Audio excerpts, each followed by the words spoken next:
17th season. Tonight we bring you football, boxing, tennis and darts.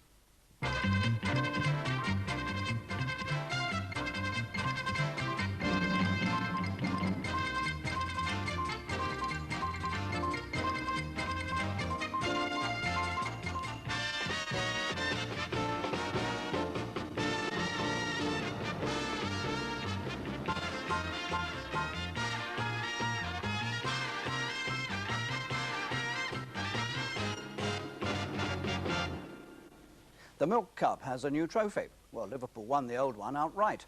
And tonight we go to the Shea in Halifax for a match of startling contrast.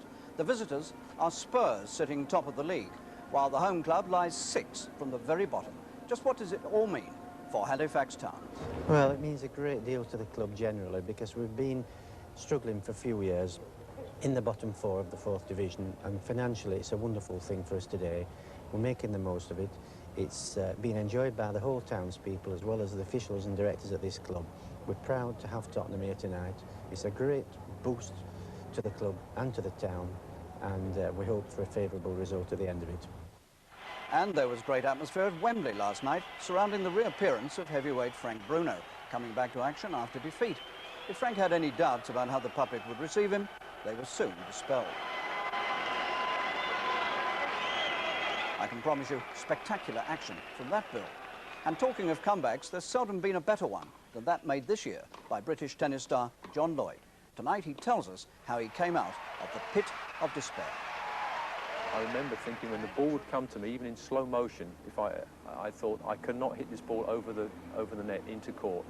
It was incredible. It was like I was a park player, and I just suddenly my legs would not move, and I was so nervous. I just wanted to be off that court. I did not want to be on the tennis court again. In an amazingly honest confession, Lloyd also reveals the part his wife Chris played in his recovery. Our darts action takes us back up north again, this time to Redcar, where the ever-confident Eric Bristow takes another step towards yet another title, the British Professional Championship. 180! Bristow's quarter-final against Bob Anderson will be on your screen shortly after 11 o'clock.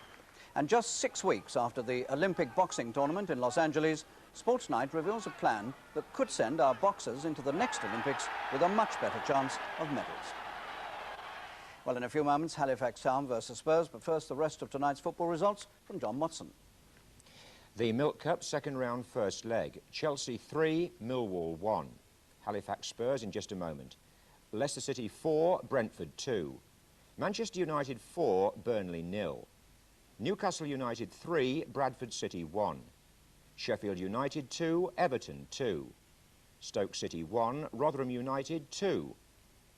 Now in Scotland, the Skull Cup semi-finals, also first leg, Hearts 1, Dundee United 2. Rangers 4, Meadowbank 0. There's a World Cup qualifying result tonight from the group involving the Republic of Ireland, and it's Denmark 1, Norway 0. But bad news for Northern Ireland in the European Cup Winners' Cup. In the first round second leg there, Hanram Spartans of Malta 2, Ballymena 1, so the Maltese team win 3-1 on aggregate. So pride of place tonight goes to 3rd Division Rotherham United, who revive memories of last season's Milk Cup exploits by winning tonight on the ground of 1st Division Stoke City. The goal, which came 2 minutes from the end from Tony Simmons, gave Rotherham a 2-1 advantage to take into the second leg at Millmoor. Now, Brentford also looked set for victory on 1st Division territory when they led 2-0 at Leicester with just 9 minutes to go. But Leicester then scored 4 times to totally transform the tie. Mark Hughes, Manchester United's rapidly developing striker, got a hat-trick against Burnley. This after Brian Robson had put United in front after just 13 seconds. Chelsea's Kerry Dixon got his first goal since the opening day of the season when he scored twice in the 3-1 win over Millwall. Crowd trouble was said to be minimal at Stamford Bridge, although there was fighting in South London on the way to the match. Late goals at Newcastle, where Kenny Wharton scored 5 minutes from the end to earn them a 3-1 win over Bradford City, and at Bramall Lane, where Everton's Derek Mountfield scored 12 minutes from time to equalise against Sheffield United. Well, now for our football action, Milk Cup, second round, first leg. And one of those matches that inspires cup fever. At 4th Division Halifax, the visitors are the mighty Tottenham Hotspur, currently lording it at the top of the league. The only table Halifax top, I'm afraid, is the list of applicants for re-election. They had to do just that at the end of last season for the 14th time in their history. So, the biggest occasion at the Shea Ground for many a season. And up there, savouring all that atmosphere, is Barry Davis. A scene which is a part of the tapestry of the English game, and in its way, a triumph of survival. For those who have fought to keep Halifax Town alive, and 14 times they've had to go cap in hand to the Football League to seek for re-election, tonight's match offers a reward in feeling and in finance. For Spurs, the Shea, as this tiny little ground in a Yorkshire dale is known, may be but a stopping point on the season's first road to Wembley. But for the regular Halifax supporters among a crowd some 8 times greater than their usual league gate, tonight is the stuff of dreams. That's their lineup, 6 of the 12 new to the club this season, 3 teenagers, 1 20-year-old. And with the exception of Paddy Roach, who spent 9 years at Manchester United, names really known only to football's meek. The transfer fees paid to put that team together is rather less than Tottenham's weekly wage bill. Alan Little is the older brother of Brian of Aston Villa, who scored the winning goal in this competition back in 1977. And Jeff Cook, once of Stoke, will be happy to do battle with an old buddy. Garth Crooks, who also started his career there, and whose form on Saturday against Aston Villa means that Clive Allen's return after suspension takes him only as far as the substitutes bench. Mickey Hazard has a thigh strain, and so he's replaced in midfield by Steve Perriman, whose place at right back is taken by another international, Danny Thomas. The referee for this second round, first leg match, is Mark Scott of Nottingham. The fixture really couldn't offer a greater contrast, although there are 2 legs of the tie. For Halifax Town in the blue shirts and white shorts, it's really only about the next 90 minutes. What might happen at Tottenham in a fortnight's time should be put clearly out of their mind. Here's Gallagher's first touch. Here's Watson. Gary Mabbott.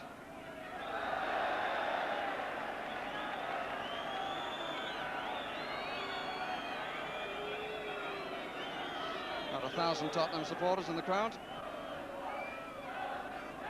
Steve Perriman. Wide on the left, Tony Galvin, wearing his favoured number 9, and might have a crack. Oh, and a good one too by Tony Galvin, who's a local boy here. He was born just up the road at Huddersfield, and he was given a lot of room then. Hit a real curler that just went over the angle of post and crossbar. Here's Roach.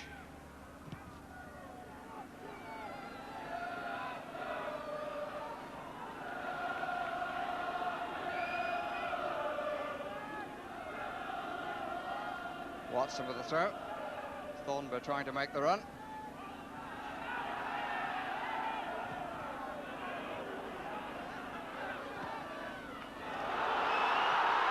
And the first opportunity, but he really had to stretch for it, did Jeff Cook.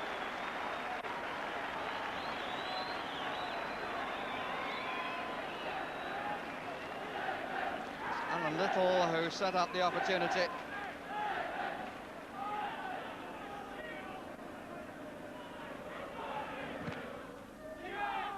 No problem for Pod.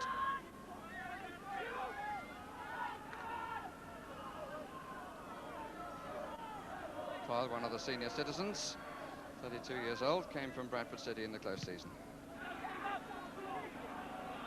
Gallagher underneath it with Stevens. Falco, Nil at his back.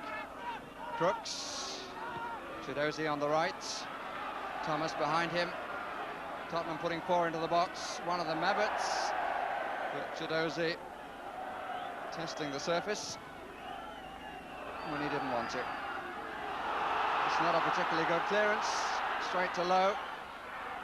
Cook. Nice idea, looking for Little, and it almost worked. It's Thornburg. Thomas.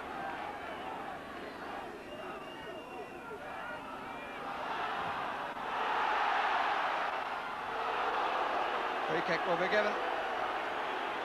Well, the referee seemed to indicate he would give it, but the linesman was flagging in Halifax's favour, but in the end play continued. Here's young Thornber.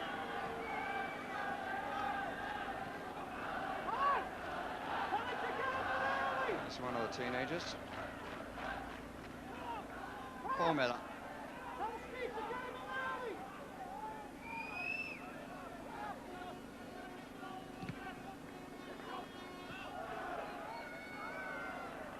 Watson. It's a chase for Lowe.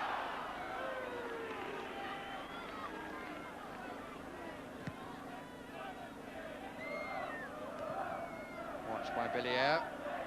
Chidozie. Good work by Thornber. Here's Falco. It's a good try. Confidence of a man who's already scored 7 times this season. Doesn't hesitate from the far edge of the area as we looked. Comfortable turn. Again, he was given a bit of room as Garbin was earlier.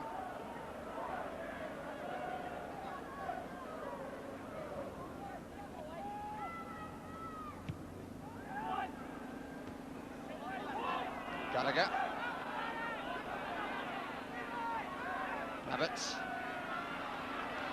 Watson caught slightly in 2 minds, but it fell for him. Strong challenge by Miller. And Simon Lowe, who came here from Barnsley.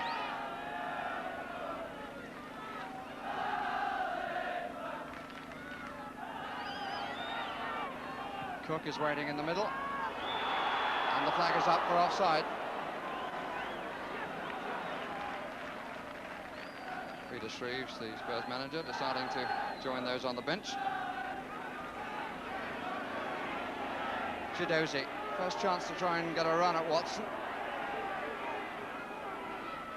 Watson held him up. It was good enough. Thomas.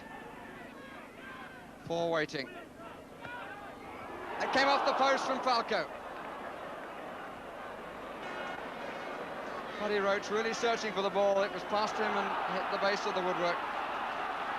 Here's Gallagher.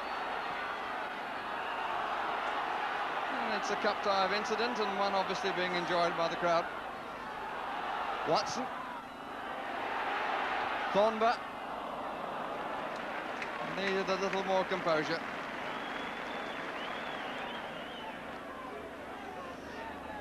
Well, certainly the shot had beaten Paddy Roach.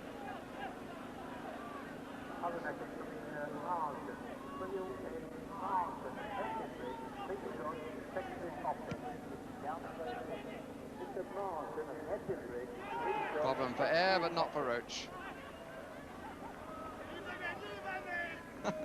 Get out of my way.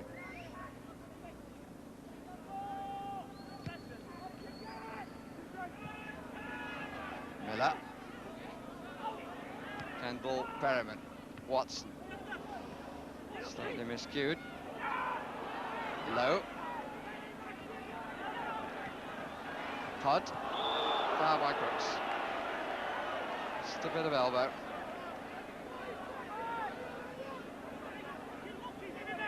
I don't think there's any question. There was a definite push. Pod. Ball seemed to stick then for a moment. Good header by Lowe, and Thornber couldn't keep it down. By no means an easy one, and Lowe applauds the attempt. Oh, what a good header by the number 9. Todd who hit the long ball. Look at this, he knew where the defender was. In came Thornber, but the bounce was a bit high, and he couldn't get over the top of the ball. I think he got underneath it, and it went over the crossbar.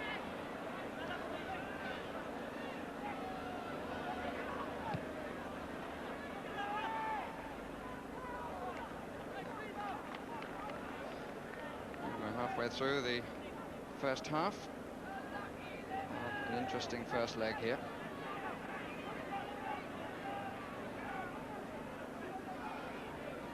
Leaders of the First Division certainly being made to battle.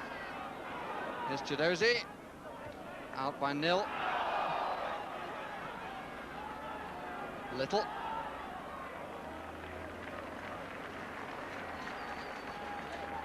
Little, like his brother, also started at Aston Villa, but he went to a few points after that.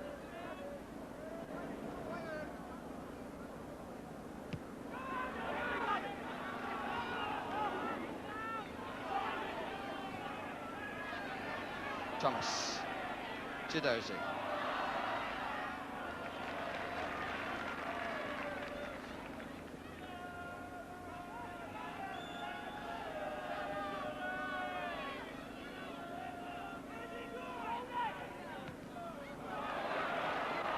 Chidozie. A lot of pace. Must be by Falco. Number 8 scores goal number 8 of the season. And it was the pace of Chidozie which set up the opportunity, which produced a simple and clinical finish. Watson really not with a hope of catching Chidozie here. Any challenge would have been dangerous, and look at that. So easy, but so well done. So the First Division leaders have the lead in the 26th minute.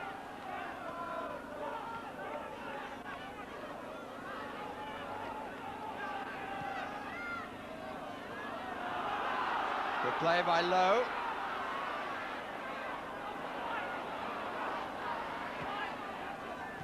Little. Mabbotts. Watson.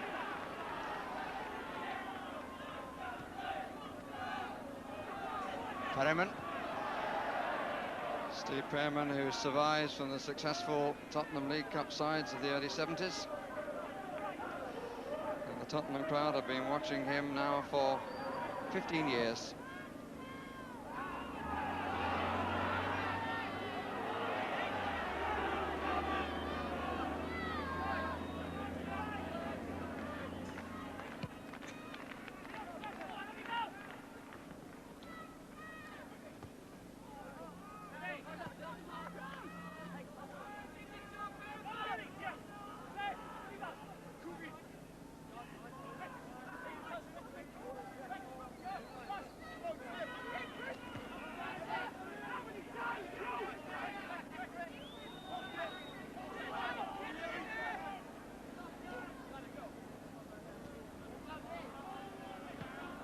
Todd making ground by throws in. 1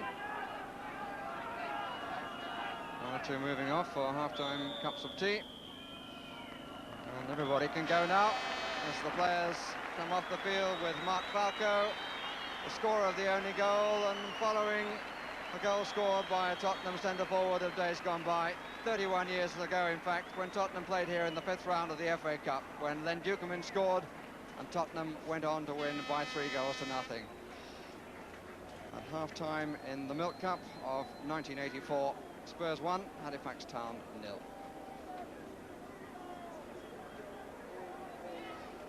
Some early autumn dew trapped in lush-looking turf.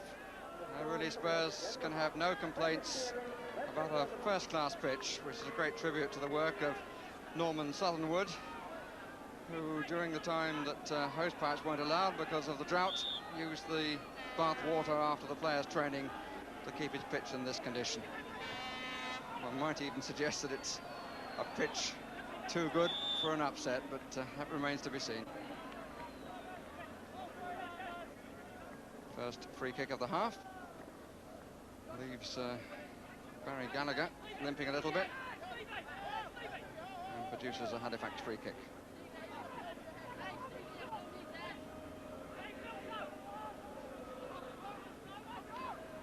Villiers will take it.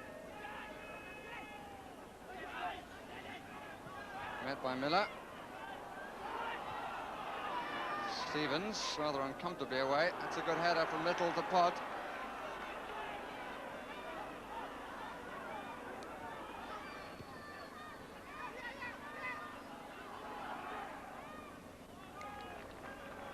It's Galvin who covered the forward movement of Cook.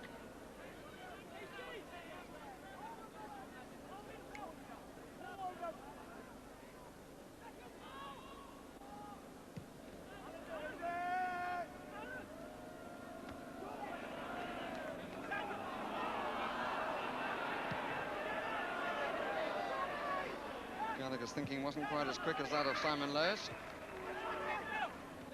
Falco. Crooks. Falco. 6'3" of Alan Nill in prone position to get the ball out. Thomas. He's got a lot to play for in this match, Danny Thomas.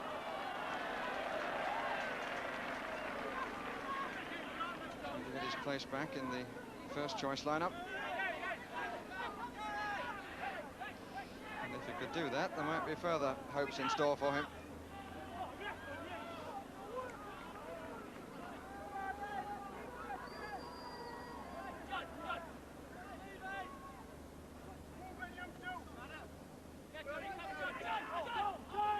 Gallagher. Watson.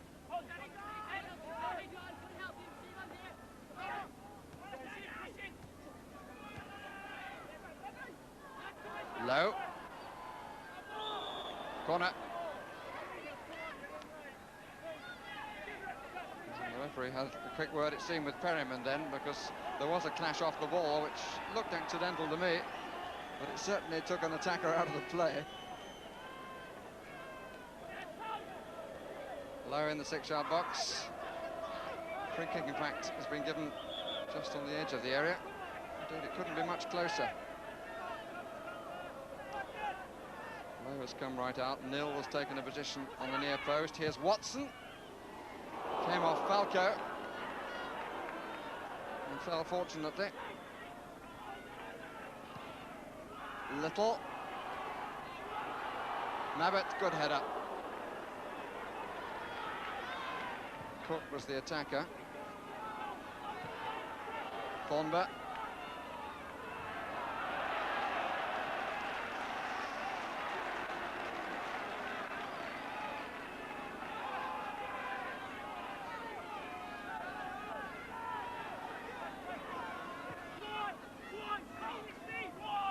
Thomas. Away goes Chidozie. Shorter to Galvin. Here's Chidozie. Crooks far post. Falco in the middle. Here's Falco! His second of the night. Coming in the 56th minute. Well, they say the best attacks are those of simplicity, and indeed the best football is that of simplicity. Chidozie went away after Thomas had initially played it short to Galvin, and there was Falco waiting alongside Crooks. Falco's second goal of the evening. Well, I mentioned at half-time he'd followed a famous centre-forward of other days, and then Dukeman in the FA Cup tie here back in 1953. He's now done what Les Bennett did that particular afternoon and scored twice.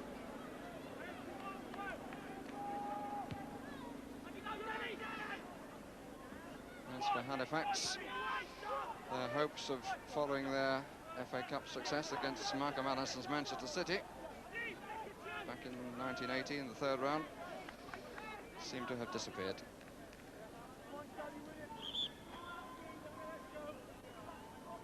It's Perryman. Gallagher. Low. Needed rather too many touches. Didn't have much room for manoeuvre, to be fair to him. Gallagher, fine save by Ray Clements. Oh, that's the mark of the man. He hasn't needed to be in the game, but when he was called upon, he saved from point-blank range.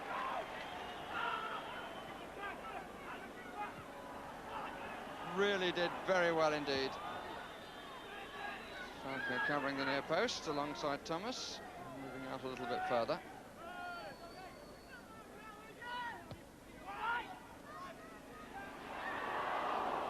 Might have gone anywhere.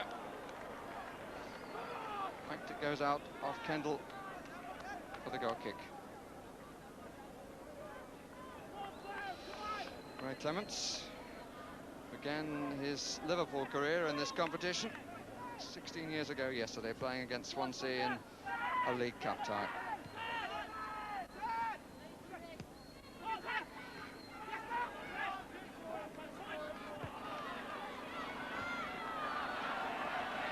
Pod.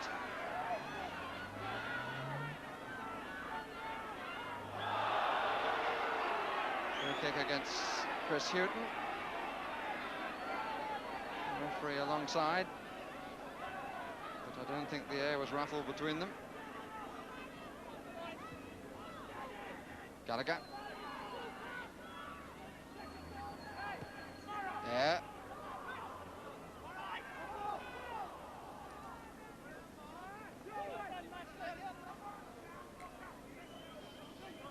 Mark Falco taking his total to 9, but it really was a very good move. Room for Chidozie. And Falco appearing just on the edge of the 6-yard box. Header parried, but couldn't be held.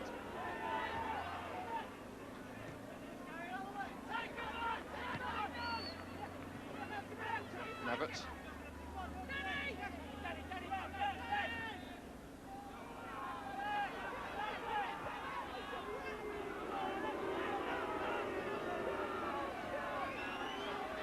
Garvin.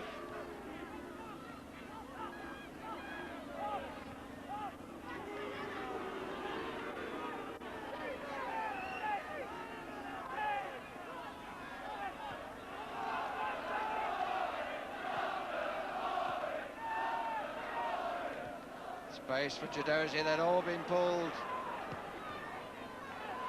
Came off Watson. He has a few words with the 18-year-old Thornber.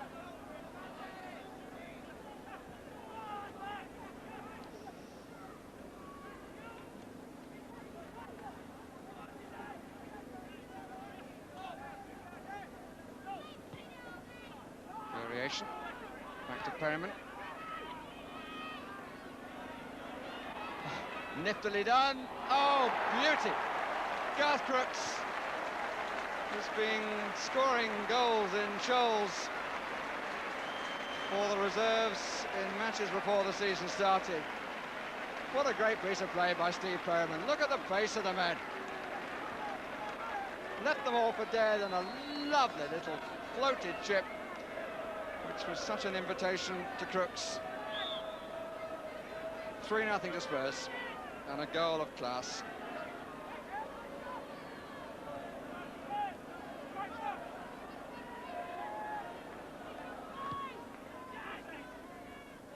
Well, I think the third goal of great importance to Tottenham, bearing in mind that they play the second leg of this second round tie in the Milk Cup in the same week as they play the live match against Liverpool.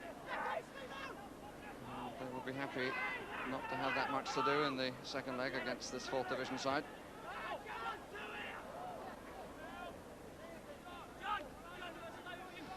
And Crooks, no doubt, delighted to get on the score sheet for the first time for the senior team this season.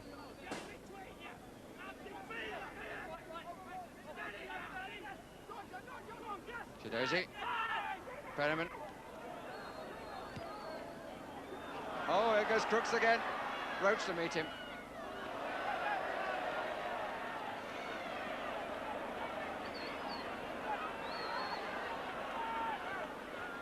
Maybe Crooks will now put behind him the disappointment that he felt in not scoring with his head against Aston Villa when Mervyn Day denied him so well.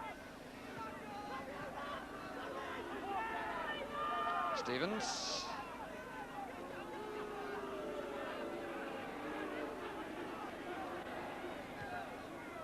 Away by Nil.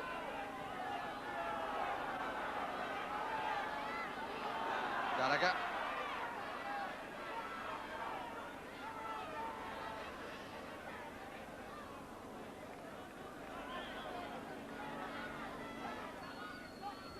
Gallagher. And through Miller. Not too many do that. Cook. Stevens across. Goal kick.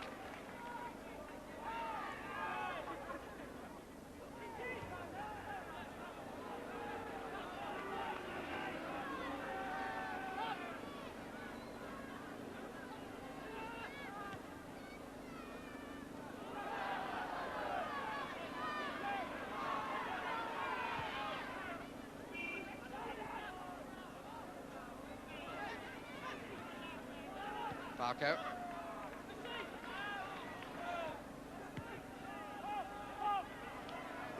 Stevens.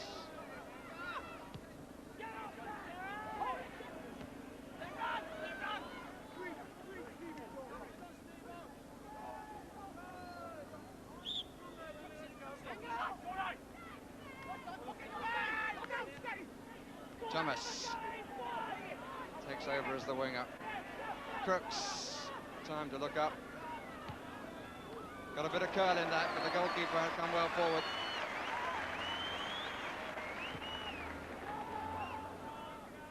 Stevens and Gallagher arm-linked. Galvin.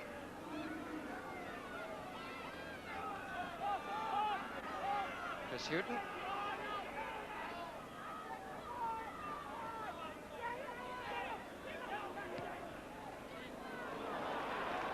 Crooks. Falco in the middle. Gavin has gone there as well. Stevens.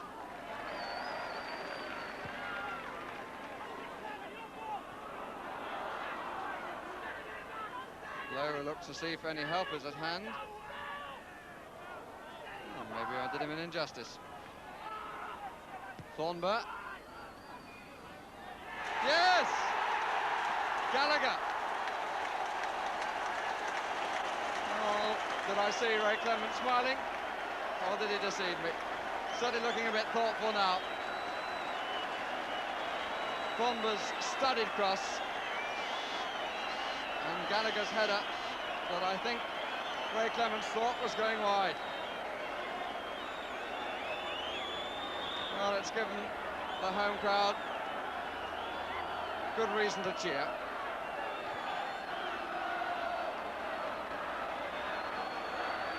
They've scored against the First Division leaders, albeit the First Division leaders have now scored a fourth goal and the second for Garth Crooks. Another beauty, it has to be said. A lot of room again for Chidozie. And I suspect that Crooks got away from his man too, as he certainly did, got in front. 4-1 to Spurs. Second for Crooks. And a reply of some quality after surprisingly conceding one at the other end. Here's Lowe.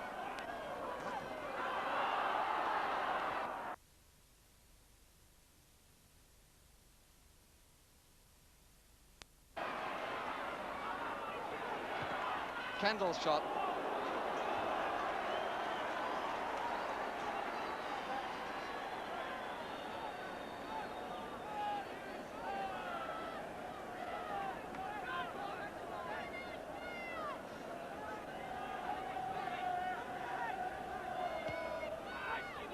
Nil, and blocked on the line.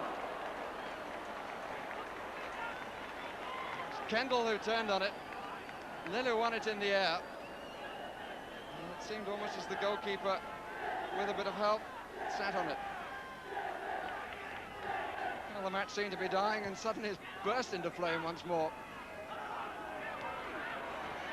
The result certainly isn't in doubt, but the football is being maintained at a pretty high pitch of excitement.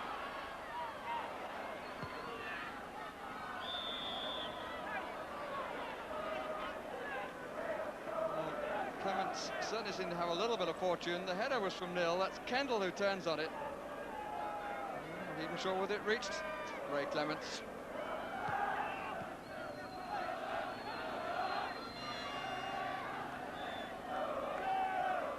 Corner saved. Lowe, then he sets up Mabbott.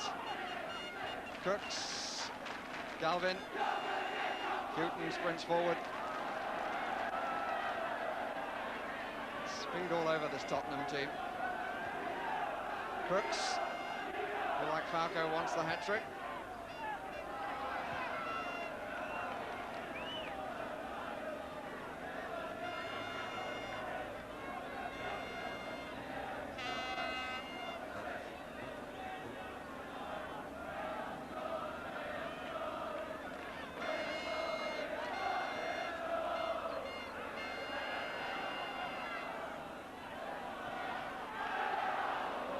Flag is up for offside, but play will continue.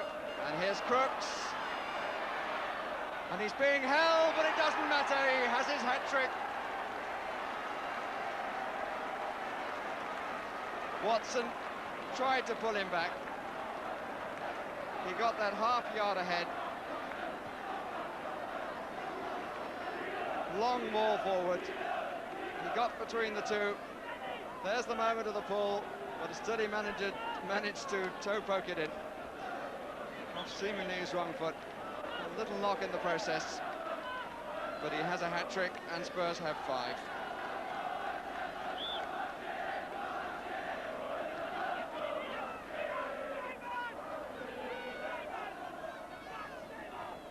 Thornber.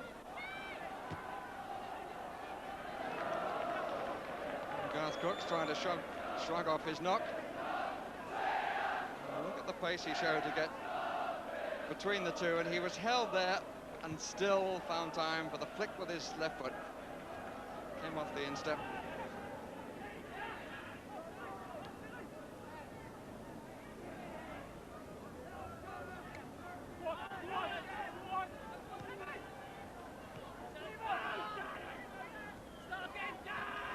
Thomas.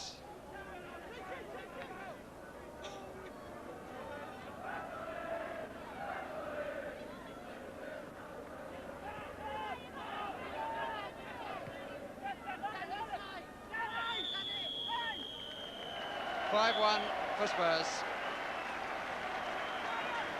Mark Falco scoring twice, and a second half hat-trick for Garth Crooks, with Barry Gallagher getting the consolation goal for Halifax Town. A moment really for Steve Perryman to remember how beautifully he made the third. And for Halifax, consolation in the fact that after they play the second leg at Tottenham, they pick up £2,500 for going out in the second round of the competition. And here tonight at the Shea, record receipts of £16,383.